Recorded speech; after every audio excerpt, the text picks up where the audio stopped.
Quando nacque la fotografia, i pittori si schierarono contro i fotografi. Si lanciarono accuse a vicenda. Pittori naturalisti e paesaggisti contro i fotografi contro pointillisti e ritrattisti. Qualche pittore pensò che l'arte fosse finita e si suicidò. Ma la fotografia si affermò e alla fine fu accettata da tutti, diventando anch'essa un'arte. Non solo, le foto raccontano cose che non vediamo semplicemente osservando. Queste foto, per esempio, raccontano più di quanto avrebbe potuto fare un dipinto. Ci dicono che la vecchia stazione di Paddington a Londra, così come la cattedrale di San Paolo, hanno un aspetto innaturale, finestre sbarrate, uno strato di grigiore, assenza di vita. È come se questi edifici fossero spenti, quando invece dovevano essere nel loro periodo di splendore.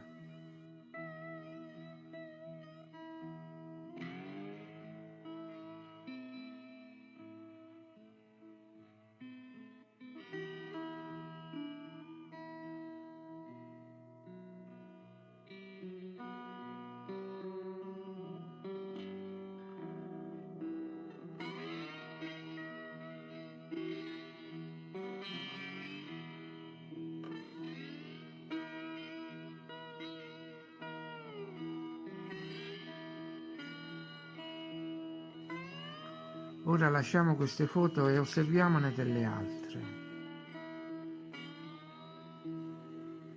Approfondendo, scopriamo che le foto originali si trovano nella Library of Congress a Washington.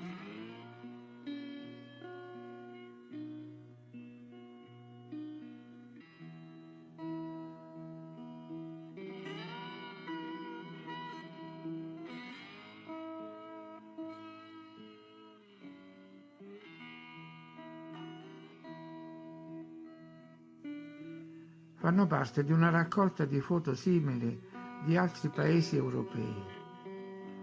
Com'è possibile questa somiglianza?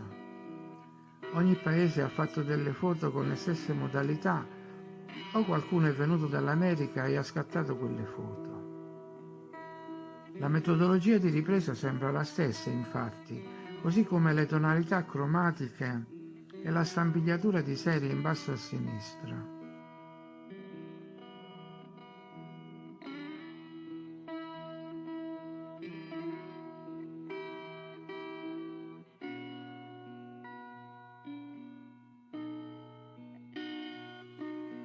Le foto si riferiscono ai monumenti più importanti delle città più importanti, da Helsinki a Odessa, da Mosca a Salamanca, da Londra a Roma. A chi interessava avere una ricognizione di quello che c'era sul territorio europeo, una specie di quadro generale dei monumenti, dei palazzi, dei castelli.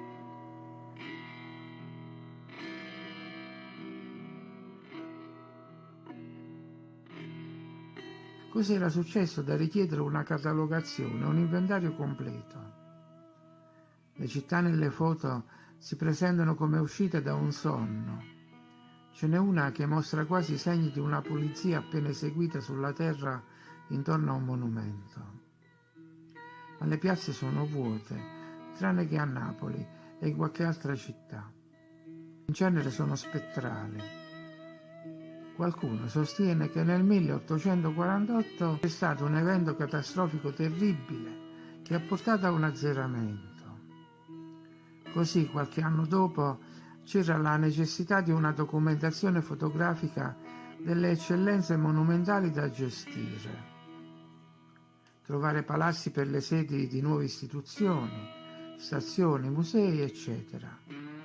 Insomma, nuovi arrivati e nuove storie sulle costruzioni. Windsor, per esempio, viene fatta risalire a Guglielmo il Conquistatore e a Enrico II. Ma quanto poteva essere grande una corte inglese dell'anno 1000 da richiedere un edificio così imponente? Insomma, a chi appartenevano veramente quelle città e quei palazzi?